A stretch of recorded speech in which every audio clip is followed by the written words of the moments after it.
Welcome back. और आज मैं आपके लिए लेकर आ रहा हूं नॉर्मल एंड एबनॉर्मल वेस्टेज। तो स्टार्ट करते हैं टॉपिक को। क्या कह रहा है टॉपिक में कि नॉर्मल वेस्टेज क्या है और एबनॉर्मल वेस्टेज क्या है। समझ ना भाई, नॉर्मल और एबनॉर्मल वेस्टेज। इससे पहले टॉपिक में भाई आपने प्रोसेस को पूरा पढ़ लिया, लॉस इन वेट पढ़ लिया, सेल ऑफ स्क्रैप पढ़ लिया, लेकिन अब ये जो टॉपिक है प्रोसेस कॉस्टिंग का एकदम इंपॉर्टेंट है। अब ये मैं केवल इसके लिए नहीं कहूंगा कि ये प्रोसेस के लिए इंपॉर्टेंट है, ये हमारी कॉस्टिंग के हर पॉइंट में इंपॉर्टेंट है। यानी कॉस्टिंग के हर चैप्टर में ये पॉइंट होता है कि नॉर्मल वेस्टेज और एबनॉर्मल वेस्टेज हर टेक्निक में यूज होता है। क्योंकि नॉर्मल वेस्टेज क्या है इसे आप समझिए। नॉर्मली यानी कि वो वेस्टेज जो नॉर्मली एक्सपेक्ट की जा सकती है, जर्नली इसी टाइप के जो ऑर्गेनाइजेशन हैं जिसमें पिछला या फिर पास्ट रिकॉर्ड्स हमें ये बता रहा है कि इस तरीके के ऑर्गेनाइजेशन या इस तरह की फैक्ट्री में वर्क करने वाला जो प्रोडक्शन है, यानी कि इस तरह से जो प्रोडक्शन होता है, इस तरह की जो फैक्ट्रीज होती हैं, इस तरह का जो माल बना रही हैं फैक्ट्रीज, तो उसमें नियर अबाउट इतना गुड्स वेस्ट होता ही होता है। तो कैसे पता चला ये भाई? एक तो हमारे पिछले कुछ सालों से हम प्रोडक्शन कर रहे हैं, या फिर इस तरह की हम किसी भी इंडस्ट्री में जाते हैं। ये तो है नहीं कि हमारी अकेली इंडस्ट्री चल रही है, तो बहुत सारी इंडस्ट्री चल रही है। तो उन इंडस्ट्री से हमने एक डाटा रिकॉर्ड किया है, डाटा को कैलकुलेट किया है, डाटा को निकाला है कि भाई इतनी यूनिट तो वेस्ट हो ही जाती हैं, इतने परसेंट गुड्स तो वेस्ट हो ही जाता है। यानी कि ये क्या है? अनअवॉइडेबल। आप इसे अवॉइड नहीं कर सकते, आप कुछ भी कर लें, ये तो वेस्ट आपका होगा ही होगा, यानी नॉर्मल वेस्टेज।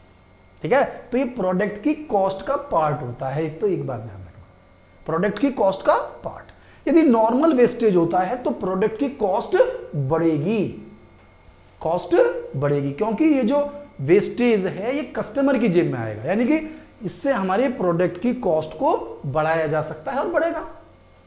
तो ये अनअवॉइडेबल है, यानी कि इसका अवॉइड नहीं कर सकते, छोड़ नहीं सकते। तो जर्नली जब भी आप क्वेश्चन सॉल्व करेंगे तो हमें नॉर्मल वेस्टेज की इंफॉर्मेशन क्वेश्चन में दी हुई होगी, तो नॉर्मल वेस्टेज तो हम वहां से ले लेंगे। अब दूसरा पॉइंट है एबनॉर्मल वेस्टेज। तो एबनॉर्मल वेस्टेज का पॉइंट भी वहीं आता है जहां पर नॉर्मल वेस्टेज होती है, ये भी आप ध्यान देना। अब एबनॉर्मल वेस्टेज में दो टर्म्स हैं, एक तो होती है एबनॉर्मल वेस्टेज और एक होती है एबनॉर्मल इफेक्टिवनेस या एबनॉर्मल गेन। ये पॉइंट आपको समझना होगा कि एबनॉर्मल वेस्टेज क्या है। एबनॉर्मल वेस्टेज वो वेस्टेज है जो नॉर्मली वेस्टेज के बाद भी हो रही है, यानी कि ये हमारी खुद की लापरवाही, हमारे मैनेजमेंट की लापरवाही, हमारे वर्कर्स की लापरवाही, हमारी सुपरवाइजर्स की लापरवाही, यानी कहीं ना कहीं कोई ना कोई लापरवाही है, यानी कहीं ना कहीं कोई ना कोई कमी है। अवॉइडेबल है, आप मेहनत करें तो ये अवॉइड हो सकती है।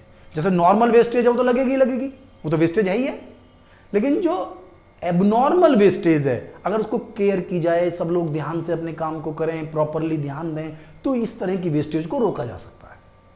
ठीक है ना। अभी वेस्टेज कई तरीके से होती है, कई बार होता है कि हमें मटेरियल की सप्लाई नहीं हुई, लेबर यूनियन ने हड़ताल कर दी, या लेबर अच्छी तरह से काम नहीं कर रहे हैं, उन्हें वर्किंग जो इन्वायरमेंट है वो अच्छा नहीं मिल रहा है, तो कुछ भी हो सकता है। हमारे सुपरवाइजर अच्छे नहीं है, मैनेजमेंट के वर्कर से रिलेशन अच्छे नहीं है, जो वर्कर्स है उनकी एफिशिएंसी अच्छी नहीं है, तो there are lot of issues for there कि भाई एबनॉर्मल वेस्टेज है क्या।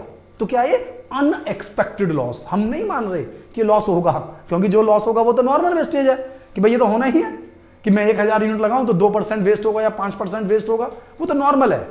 लेकिन एबनॉर्मल वेस्टेज क्या है? यानी कि उस वेस्टेज, यानी नॉर्मल वेस्ट तो हुआ ही हुआ, लेकिन उससे भी ज्यादा वेस्ट हुआ, अनएक्सपेक्टेड लॉस हुआ, अनअवॉइडेबल। यानी अनअवॉइडेबल नहीं कहेंगे, अनअवॉइडेबल तो वो लॉस है हमारा नॉर्मल लॉस, क्योंकि वो तो हट ही नहीं सकता, लेकिन ये तो अवॉइड कर सकते थे हम, तो इसे कहते हैं हम अवॉइडेबल लॉस। क्लियर है बेटा? लॉस क्यों हुआ है? क्योंकि हमारी लापरवाही, और इसकी कॉस्ट प्रोडक्ट की कॉस्ट में इंक्लूड नहीं होती। एबनॉर्मल वेस्टेज हमेशा प्रोड्यूसर को बियर करना होता है, यानी कि अगर आप प्रोडक्ट बना रहे हैं तो आपको झेलना है, कस्टमर्स नहीं देगा इसका पैसा, और कस्टमर पर लगाओगे तो आपका माल नहीं बिकेगा। सीधी सीधी बात है, क्योंकि कंपटीशन का युग है, मार्केटिंग का सिस्टम है, तो यहां आपको समझना होगा कि किस प्रोडक्ट की क्या कीमत एक्चुअली में होनी चाहिए। भाई मार्केटिंग में जाएंगे, मार्केटिंग डिपार्टमेंट जब प्रोडक्ट को बेचने जाएगा तो प्रोडक्ट की कॉस्ट तो पहले से ज्यादा आ रही है, तो कैसे बेचेगा? तो प्रोडक्शन डिपार्टमेंट से जो कॉस्ट है वो उसी तरीके से होनी चाहिए जैसे कि बाकी ऑर्गेनाइजेशन की है, सो दैट कि वो अपनी प्लानिंग करके ज्यादा से ज्यादा गुड्स को बेच सके। तो नॉर्मल और एबनॉर्मल वेस्टेज एक बहुत बड़ा कंसेप्ट है जिसे आपको समझना होगा। अब ये न्यूमेरिकल्स में कैसे समझा जाएगा, न्यूमेरिकल्स में कैसे समझा जाएगा, तो मैं आपको बता दूं कि जब भी आप कोई प्रोसेस का अकाउंट बना रहे हो, प्रोसेस का अकाउंट, तो उस क्वेश्चन में आपको मेंशन होगा कुछ परसेंट, कुछ यूनिट्स, कि भाई इतनी यूनिट नॉर्मली वेस्ट होंगी। अब आप ध्यान देना कि सपोज कीजिए कि मेरे पास कोई प्रोसेस है, ठीक है बेटा, ये प्रोसेस अकाउंट है मेरे पास। इस प्रोसेस अकाउंट में हमने मटेरियल को लगाया, हमने लेबर को लगाया, हमने ओवरहेड्स को लगाया, हमने 1000 यूनिट लगाई, ठीक है, 1000 यूनिट लगाई, 1 लाख रुपए की थी, मान लो बाकी खर्चों कितने, मान लो ये 50 का है, ये 20 का है, तो उसका मुझे यूज नहीं है। तो अब यहां पर देखेंगे तो वो कह रहा है नॉर्मल वेस्टेज, नॉर्मल वेस्टेज, वो कह रहा है 5% वेस्ट है, तो इसका मतलब है कि 50 यूनिट तो नॉर्मली वेस्ट होंगी ही होंगी, और जो यूनिट वेस्ट होंगी उसकी वैल्यू भी हो सकती है कि भाई स्क्रैप में बेच सकता हूं मैं उसको, भाई 10 रुपए की एक यूनिट मेरी स्क्रैप में बिक जाती है, तो आप इसको ऐसे भी शो कर सकते हैं कि भाई 10 रुपए की एक यूनिट है तो 500 रुपए में मेरा जो वेस्टेज है वो भी बिक रहा है। तो आपको ध्यान देना है नॉर्मल वेस्टेज, नॉर्मल वेस्टेज है जो वेस्टेज जनरली हर तरह के ऑर्गेनाइजेशंस में होता है, हमारे में भी होगा, अनअवॉइडेबल है, ये करना ही करना है, ये हम पहले से ही एस्टिमेटेड कर सकते हैं, पहले से ही एडवांस में इसके बारे में हम मालूम कर सकते हैं। तो पहले से एडवांस मालूम है, क्वेश्चन में दिया हुआ होगा कि भाई 1000 यूनिट लगा रहा हूं तो 5% 50 यूनिट वेस्ट होंगी, 10 रुपए की अगर एक बिक रही है, जरूरी नहीं कि स्क्रैप बिकता हो, कह रहा है क्वेश्चन में, तो अकॉर्डिंग टू दैट कि भाई 50 रुपए की रेट, मतलब 10 रुपए की रेट से 500 रुपए में हमने इसे सेल कर दिया। अब एबनॉर्मल वेस्टेज क्या है, वो कैसे कैलकुलेट होगा। अब आप देखिए, आपको इसको क्वेश्चन को समझना है पूरे तरीके से कि भाई हमने 1000 यूनिट लगाई और 1,70,000 रुपए मेरी कॉस्ट आई, 1,70,000 रुपए मेरी कॉस्ट आई, क्लियर है। तो आपका जो प्रोडक्शन हुआ हमारा कि भाई 1000 यूनिट लगाई, 1,70,000, तो आपकी कॉस्ट 1,70,000 माइनस 500 रुपए। आपकी कॉस्ट 1,70,000 रुपए नहीं आई है, 500 रुपए का तो आपने स्क्रैप ही बेच दिया, बेचा है नहीं बेचा है कि भाई 1,70,000 में से 500 रुपए का आपने स्क्रैप बेच दिया। और स्क्रैप बेचने के बाद अब आपको यह देखना है कि आपके यहां टोटल प्रोडक्शन कितनी यूनिट्स का हुआ।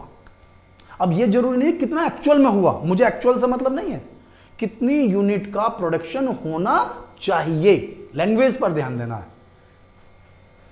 कॉस्ट कितनी लगी और कितनी यूनिट बननी चाहिए, how much unit should be produced, कितनी यूनिट बननी चाहिए। तो यदि मैंने 1000 लगाई हैं, 50 वेस्ट होती हैं, तो मेरे पास 950 यूनिट होनी चाहिए, यानी कि प्रोडक्शन है 950 का, तो इससे निकलता है आपका कॉस्ट पर यूनिट। एक तो ये आप कैलकुलेट कर लें, अगर आपने इसको कैलकुलेट कर लिया तो अब इसके बाद का काम हमें करना है।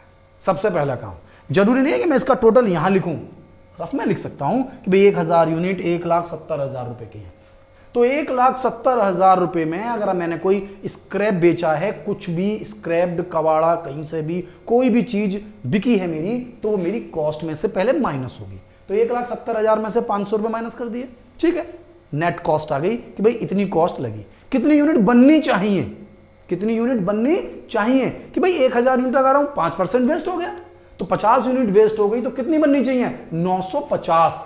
तो इससे निकल जाता है आपका एक यूनिट कितने पैसे की। अब इसके बाद का स्टेप है, अब इसके बाद का स्टेप है, माइंड में रख लिया पॉइंट कि जरूरी नहीं है कि मैं इसका टोटल यहां लिखूं, इसका टोटल बाद में लिख सकते हैं। लॉजिक समझिए कि 1000 यूनिट मैंने लगाई, 1,70,000 रुपए मेरी कॉस्ट आई, जिसमें से 50 यूनिट वेस्ट हो गई 500 रुपए की, तो यूनिट हुई 950 और लागत आ रही है 1,169,500, 70,000 में से 500 माइनस कर दीजिए, तो 1,69,500 डिवाइडेड बाय 950, यानी एक यूनिट कितने पैसे की। अब क्वेश्चन में आगे का कंसेप्ट है, अब यूनिट एक्चुअल में बनी कितनी। यदि एक्चुअल में बनी पूरी 950, तो क्वेश्चन यहीं समाप्त हो गया, यानी कि क्वेश्चन में कोई भी एबनॉर्मल वेस्टेज है ही नहीं, ठीक है। लेकिन यदि 950 यूनिट नहीं बनी, इससे कम बनी या इससे ज्यादा बनी, तो क्वेश्चन में प्रॉब्लम है, क्वेश्चन में प्रॉब्लम है, ये मैं आपको बता रहा हूं, क्लियर है ना आपका। ये देखिए यहां से पहले इसका टोटल हमेशा जब आप फेयरली वर्क कर रहे हैं तो बाद में करेंगे। बस इसका टोटल लिया, 50 यूनिट वेस्ट करी, यानी कि 950 यूनिट बननी चाहिए। इसका टोटल लिया 1,70,500 रुपए का स्क्रैप, यानी 169,500 डिवाइडेड बाय 950, यानी एक यूनिट इतने पैसे की है। अब क्वेश्चन आगे चलता है कि एक्चुअल में कितनी यूनिट बनी, क्योंकि जितनी बनी वो ही अगले प्रोसेस में जाएंगी। तो बाय, अब लिख देना थोड़ा सा, by process B account, by process, और एक यूनिट की कीमत यहीं से ये जो निकल कर आ रही है। अब ये देखिए कि यूनिट बनी कितनी। अब 950 बननी चाहिए, हो सकता है 850 ही बनी, रेट यही है जो रेट निकाला था मैंने, इससे मल्टीप्लाई कीजिए, ये अमाउंट आपकी कैलकुलेट हो गई। अब फिर 100 यूनिट कहां गई भाई, मैंने 1000 लगाई, 50 वेस्ट हो गई, तो 950 यूनिट बननी चाहिए ना, और बनी कितनी है 850। तो जो 100 यूनिट वेस्ट हुई हैं एक्स्ट्रा नॉर्मल के बाहर, उसे हम कहते हैं एबनॉर्मल वेस्टेज। अब इस पर आपको बहुत ज्यादा ध्यान देना होगा। 100 यूनिट है, लेकिन इसकी कीमत भी उतनी ही है जितनी इनकी है, यानी जिस रेट से ये वाला फिनिश्ड वाला माल है उसी रेट से एबनॉर्मल वेस्टेज है। आपने ध्यान दिया होगा, ऊपर ही मैंने ऊपर ही कॉस्ट निकाल ली थी कि टोटल कॉस्ट जो नेट आ रही है डिवाइड बाय कितनी यूनिट बननी चाहिए, डिवाइड कर दिया तो एक यूनिट इतने पैसे की। अब इसमें एबनॉर्मल वेस्टेज है, तब भी उसकी उतनी पर यूनिट कीमत होगी, कितना माल बना है उसकी कीमत भी उतनी होगी, यानी 950 यूनिट की कीमत 169,500 ही आएगी। क्या हुआ, एबनॉर्मल वेस्टेज। समझ में आ गया? एक न्यूमेरिकल के थ्रू समझाऊंगा अभी थोड़ी देर में, एक न्यूमेरिकल में आपको इसमें और कराऊंगा जिसके थ्रू आप इसे समझ पाएंगे। अब इसमें एक पॉइंट और हो सकता है जिससे आपको समझना है, जरूरी नहीं है कि 850 यूनिट बने, 800 भी बन सकती हैं, कितनी भी बन सकती हैं, कहने का पर्पज ये था।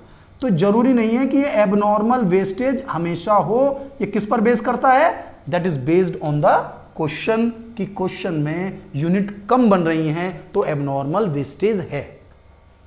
अब ऐसा भी तो हो सकता है कि 950 यूनिट बननी चाहिए और बन रही हैं 975 यूनिट, फंस गया क्वेश्चन।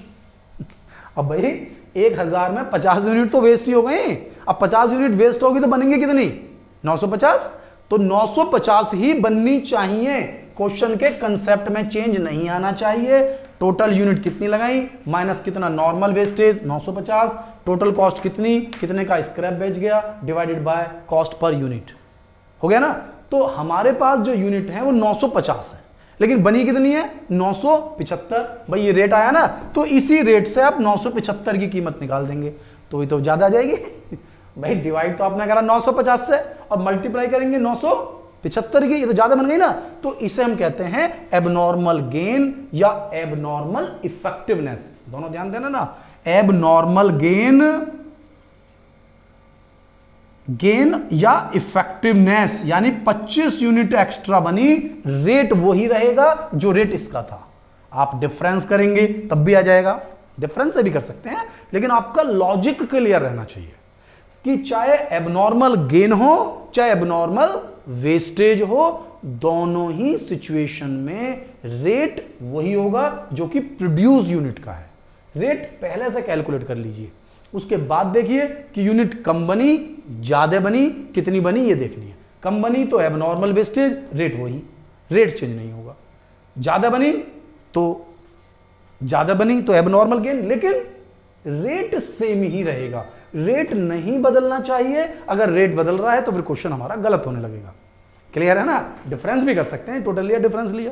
ये क्वेश्चन कब फंस जाता है, जब ये जो डिवाइड करने पर एग्जैक्ट वैल्यू नहीं कट रही। एग्जैक्ट वैल्यू नहीं कटने का मतलब ये बिल्कुल नहीं है कि एग्जैक्ट नहीं कट रही जी, पैसों में आ रही है, कोई बात नहीं, पैसों में आएगी तब भी ठीक मिल जाएगा। लेकिन कब होता है कि भाई हमने कहा 10 रुपए 33 पैसे, 33333 कट नहीं रही ना पूरी वैल्यू, तो वहां पर आप ध्यान से देख लें कि जैसे 25 यूनिट है उसमें मल्टीप्लाई कर ली, बाकी अमाउंट डिफरेंस से लिख लीजिए, क्योंकि उसमें 2-4 रुपए का डिफरेंस आ सकता है। वहां आपको सावधानी से मैथमेटिकल रूल्स का ध्यान देना होगा, अप्रोक्सीमेशन का ध्यान देना होगा, क्योंकि आप कॉस्ट पढ़ रहे हैं।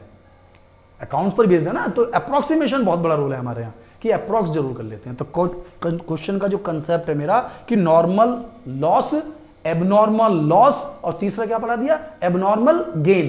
तो तीनों पॉइंट्स मैंने कंप्लीट करा दिए हैं। अब मैं एक बहुत अच्छे क्वेश्चन के थ्रू इन तीनों पॉइंट्स को जोड़ लेता हूं। भाई नॉर्मल वेस्टेज कैसे सॉल्व होगा, एबनॉर्मल कैसे होगा और एबनॉर्मल गेन कैसे होगा। कंसेप्ट यही रहेगा, कंसेप्ट नहीं बदलना चाहिए। अगर आपको ये वाला पॉइंट समझ नहीं आया तो क्वेश्चन समझ नहीं आएगा। क्वेश्चन सीधा सीधा, पहले कॉस्ट अपनी निकाल लीजिए, स्क्रैप घटा दीजिए नॉर्मल वेस्टेज से, जितनी यूनिट बनी नॉर्मली घटा दीजिए, 1 यूनिट इतने पैसे की है। अब जितनी बनी मल्टीप्लाई कर दीजिए, ज्यादा बनी तो इधर आ जाइए, रेट वही मल्टीप्लाई कर दीजिए, कम बनी तो यहां लिख दीजिए रेट वही, रेट में चेंज नहीं होना चाहिए। तो नॉर्मल और एबनॉर्मल अगर हमारी समझ में आ जाता है तो टॉपिक को हम बहुत अच्छे तरीके से पढ़ पाते हैं। ठीक है बेटा, तो फिर हम स्टार्ट कर लेते हैं एक न्यू न्यूमेरिकल। भाई इसको समझ लिया हमने, तो इसके बाद एक क्वेश्चन स्टार्ट करें जिससे कि हमें ये टॉपिक पूरी तरह से समझ में आ जाए। ठीक है बेटा, तो स्टार्ट करते हैं। एक क्वेश्चन वो कह रहा है, product of a company pass through 3 district process to the completion. यानी 3 प्रोसेस में होता है और लास्ट के प्रोसेस के बाद वो कंप्लीशन में पहुंच जाता है। They are known as A, B and C, यानी प्रोसेस के जो नेम है वो है ए, बी एंड सी। अब आगे देखते हैं, it is ascertain that wastage is incurred in each process as under. जब आप पहले प्रोसेस में हैं तो वेस्टेज है 2%, बी में है 5% और सी में है 10%। That is the normal wastage. यानी कि सबसे पहले आप पूरे क्वेश्चन को डिजाइन कीजिए, अपने पूरे तीनों के तीनों प्रोसेस की लाइंस खींचकर तैयार रखिए। कुछ खास चीजें ऐसी हैं जो हर प्रोसेस में होनी है, यानी कि आप हर प्रोसेस में by normal wastage, by normal wastage और बाय नॉर्मल वेस्टेज तीनों में नाम तो लिख ही सकते हैं। अब क्वेश्चन में और क्या दिया हुआ है, अभी सब पढ़ लीजिए। अब क्वेश्चन में कह रहा है, in each cases the percentage of wastage is computed on the number of unit entered in the process concern. The wastage of each process pass a scrap value. यानी कि जो वेस्टेज है इसकी एक स्क्रैप वैल्यू है। जो हमने पहले क्वेश्चन कर रहे थे वो लॉस इन वेट के थे। अब लॉस इन वेट के अंदर कोई भी हमें वैल्यू रिसीव्ड नहीं होती, लेकिन यहां पर वैल्यू रिसीव्ड होगी हमें, यानी स्क्रैप की एक वैल्यू है। और क्या वैल्यू है उसे आप देखते चले जाइए कि प्रोसेस ए और प्रोसेस बी, प्रोसेस ए और प्रोसेस बी में इसकी कीमत है 5 रुपए की 100, 5 रुपीज में 100 यानी 5 पैसे की। और सी वाले में है 20 रुपए की 100 यानी कि 20 पैसे की 1 यूनिट। आगे बढ़ते हैं, the output of each process pass immediately to the next process. पहला प्रोसेस यानी एक बी में, बी सी में और सी सीधा फिनिश्ड में ट्रांसफर हो जाता है। और अब देखिए डिटेल क्या दी हुई है। प्रोसेस ए में, प्रोसेस ए बी सी तीनों में दिया हुआ है डायरेक्ट मटेरियल और डायरेक्ट लेबर, डायरेक्ट मटेरियल और डायरेक्ट लेबर। तो डायरेक्ट मटेरियल, डायरेक्ट लेबर आप तीनों में लिख सकते हैं। इसके बाद क्वेश्चन में मैन्युफैक्चरिंग एक्सपेंसेस, यानी कि पहले ही आप कॉलम्स ओपन कर लीजिए और 3 चीजें फटाफट, मटेरियल कंज्यूम्ड, डायरेक्ट लेबर और मैन्युफैक्चरिंग एक्सपेंसेस। ठीक है, बस इसमें एक लाइन है, जो पहला प्रोसेस है उसमें 20,000 यूनिट हमने 10,000 रुपए की लगाई। इसका मतलब यह हुआ कि 6,000 का तो हमने एक लगाया मटेरियल और 10,000 का एक लगाया, यानी टोटल 16,000 रुपए का मटेरियल मैंने इसमें लगाया 20,000 यूनिट के साथ, और 8,000 1,001, यानी टोटल 25,000 रुपए खर्च हुए, टोटल 20,000 यूनिट मैंने लगाई। अब इन्होंने क्लियर किया था मुझे कि 2% वेस्ट हो जाएंगे, तो 20,000 यूनिट्स का 2% 400 यूनिट, और 1 यूनिट 5 पैसे की बिकेगी तो हो गई 20 रुपए की।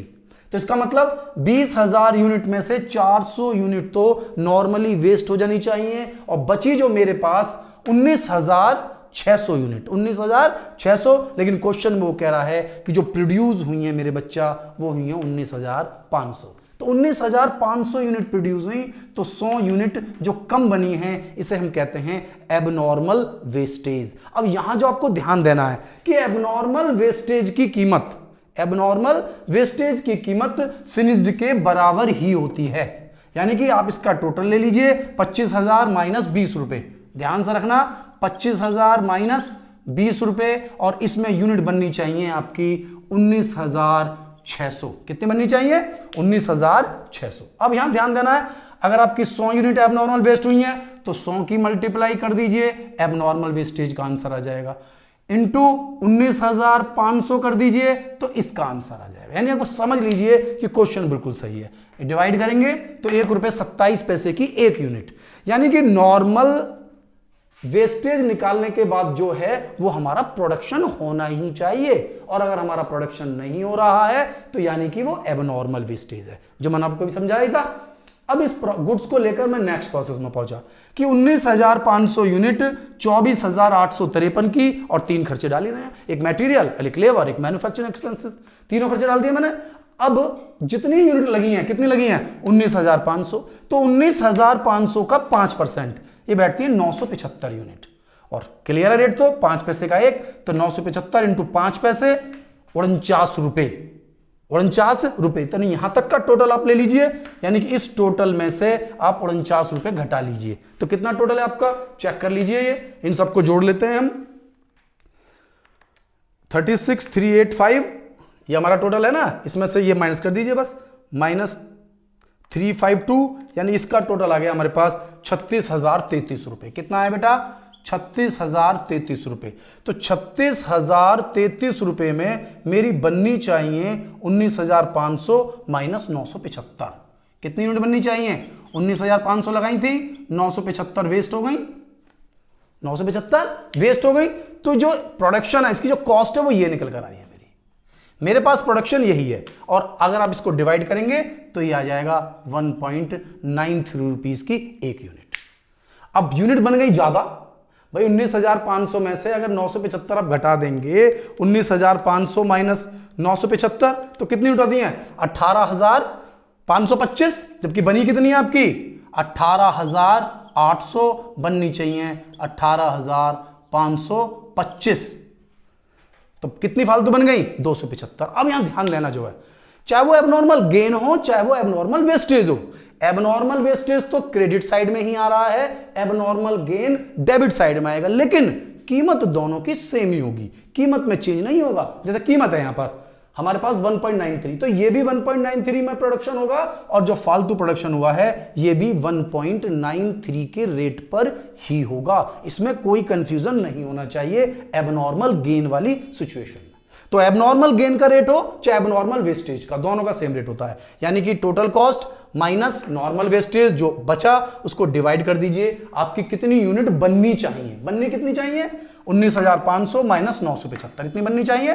1 रुपए 93 पैसे की एक यूनिट है, जितनी यूनिट आपकी बनी है एक्चुअल में। भाई प्रोडक्शन हुआ इसमें 18,800 का, अब बननी चाहिए भाई 18,800 बननी चाहिए, 18,525, और बन रही है 18,800, यानी कि बाकी के जो 275 यूनिट है ये आपकी फालतू बन गई।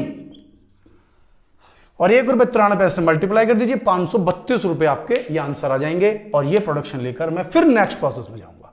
इस नेक्स्ट प्रोसेस में जाऊंगा, 3 खर्चे दिए हुए हैं, डायरेक्ट बिल्कुल खर्चों को लिख दूंगा, कोई कैलकुलेशन मैं इसमें नहीं करूंगा। और फिर इस 18,800 का 10% यानी 1880 यूनिट वेस्ट होंगी, बिल्कुल 10% डायरेक्ट इसी अमाउंट का 18,800 का, ठीक है बेटा। और 20 पैसे की एक 18,800 इंटू 20 पैसे 376 रुपए।